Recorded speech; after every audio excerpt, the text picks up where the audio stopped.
Hello, today let's try to do a Leetcode problem. 1343, number of subarrays of size k and average greater than or equal to threshold. So basically we are giving an array. So inside of the array there are some numbers. And we are going to find a subarray. So the length of the subarray equals to k. And the threshold, and here is also a threshold. So this threshold is the average of the sum of the subarrays. For example, this subarray, the average is 2, so 2 is less than 4, so we will not count.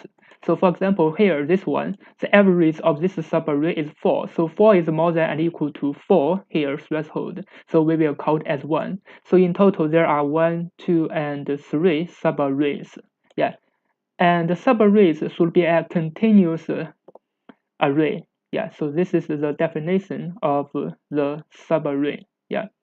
Now let's try to solve this problem. So we are having a k. K is the length of the subarray. So if we are giving a k and this threshold is okay, we just need to calculate the sum of them. But if we are giving a fixed k, this means we can use the sliding window to solve the problem.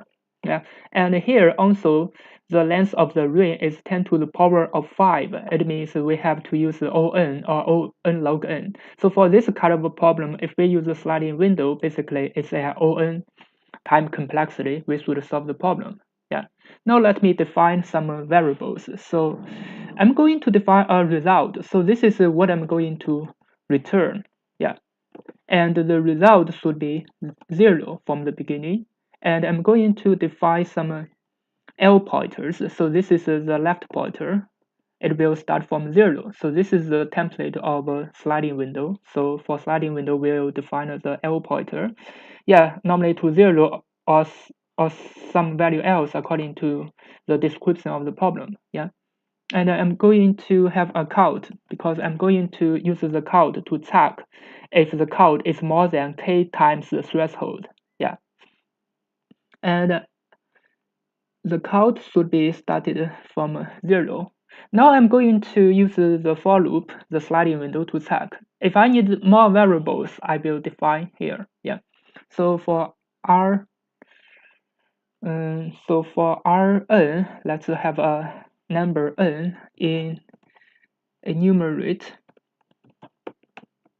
So in this enumerate array, yeah, and we are going to use this count to plus the value of this n. So n is for this value. For example, this one is the first is 2. Yeah. And from here, we are going to check the sliding window. So for r minus l plus 1 more than k, this means it is the sliding window. For example, if it goes to here, this k equals to 3. This r pointer pointed to index 3. 3 minus 0 is 3, plus 1 is 4. It's more than k. This is the k. So if it is more than k, it means it's outside of the window. We have to do a check to check our count. So the count should be minus the value of array L, and the L should plus 1. So in this case, we can let the window shift. Otherwise, there will be an infinite loop. Yeah, if this window is more than 3, for example, this window is more than 3, it's 4, we have to shift the L pointer to make it 3. Yeah, and inside here, we have to check. So if this R minus L plus 1 equals to this k. K is the length of the window. So because we don't know, if we don't use this condition, this means the window can be less than 3. But what we're gonna check is only the length of the window equals to k. Yeah. And we also need to check the count. So if the count of the window. Count is the sum of the values. Yeah, sum of the values. For example, here the count is 6. So if this count is more than and equal to k times the threshold, it means our result can plus 1. It is one of the results. Now let me check if we finish Yeah, now let me submit it to Zach if we need anything else. I think I forgot. Yeah, it seems okay. Let me check, do I need more variables? No, I don't need. That is enough. Now let me submit it to check all the testing cases. Yeah, as you can see, it really works and it's pretty fast because the time complexity of this algorithm is O(n) because there's only one loop. You may consider, oh, there's also a while, but that have no influence to our time complexity. So this is why we use the sliding window because this one doesn't count as another loop. For example, yeah, if we go from here, so this is the L pointer and R pointer goes to here. If it goes out of the window, so the L pointer will goes to here.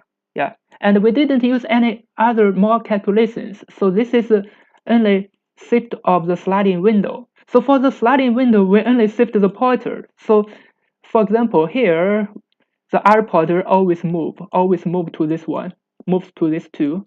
And when it moves to this two, the L pointer only shifted to one place. We didn't do any more calculations.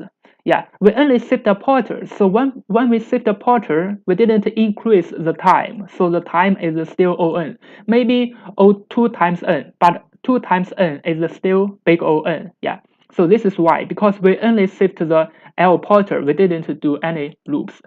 So this condition is only for checking. Yeah. So we can also use this if. Yeah, if the while is yeah, if you believe the while will increase the time, you can only use if in this condition.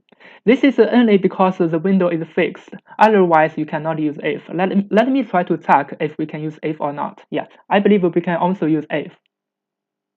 Yeah, and let me submit it to check all the testing cases. This is because it's a fixed window. We can use if.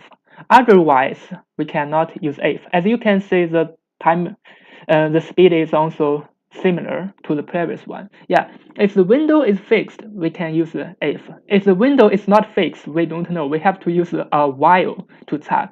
And this one is also we need to, yeah, calculate a fixed window. This means we can use if. Yeah. So that depends on the questions. Thank you for watching. If you think this is helpful, please like and subscribe.